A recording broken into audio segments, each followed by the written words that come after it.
কেন যাবে না কেন? আমাদের বাড়িতে যখন ধান চুরি করেছিল, হ্যাঁ করবো এখন শুরু করবো, তোদের ব্যাপার, হ্যাঁ তোদের ব্যাপার, শুরু করবো। চলো তোদের ব্যাপার। এই দেখো তোমার ক্যামেরা দুটো খুলে দেবা, আমি একটা কথা বলি। একদম চোখ একদম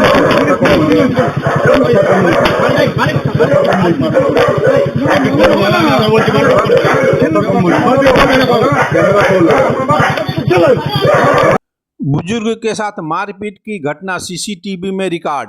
हालीशहर नगरपालिका के 3 नंबर वार्ड निवासी पूर्व तृणमूल कर्मी अरिंदम सिकदार के पिता जनक सिकदार के साथ बीती रात मारपीट हुई।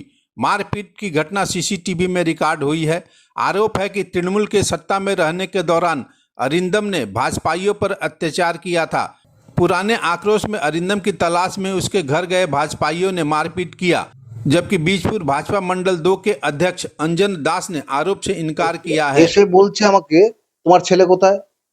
আমার বাঘ মরে গেছে। বাঘ মরে গেছে বলে তোমার ছেলেকে বলবে বাড়ির থেকে না বেরোতে। বললাম কেন? আমার ছেলে একজনে আমার পেছন দিয়ে ধাক্কা মারলো, একজনে চর মারলো, একজন ওখানে ফেলে লাথি ঘুষি, ও তো ভিডিও ফুটেজ আছে তো আমাদের, লাথি ঘুষি চর যে যেরকম ইচ্ছা মতো মারলো। কারণ আপনি দেখুন এই যেখানে যারাই দেখতে পাবেন সবাই কিন্তু দীর্ঘদিন বিজেপি করা, তারা মার খেয়েছে, তাদের বাড়িতে অত্যাচার হয়েছে, কিন্তু তারা কোনোদিনও পাল্টা প্রতিক্রিয়া দেখায়নি। যদি পাল্টা প্রতিক্রিয়াই দেখানো হতো তাহলে আজকের দিনে দাঁড়িয়ে কিন্তু বীজপুরকে আজকে বীজপুরের জায়গায় পাওয়া যেত না।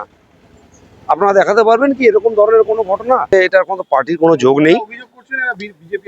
দেখুন কেউ যদি যোগ করে আপনি খোঁজ নিয়ে দেখে দেখুন, যাদের নাম আপনারা বলছেন তাদের কোনো দুষ্কৃতিমূলক অ্যাক্টিভিটিস কোনোদিনও ছিল না, নেইও।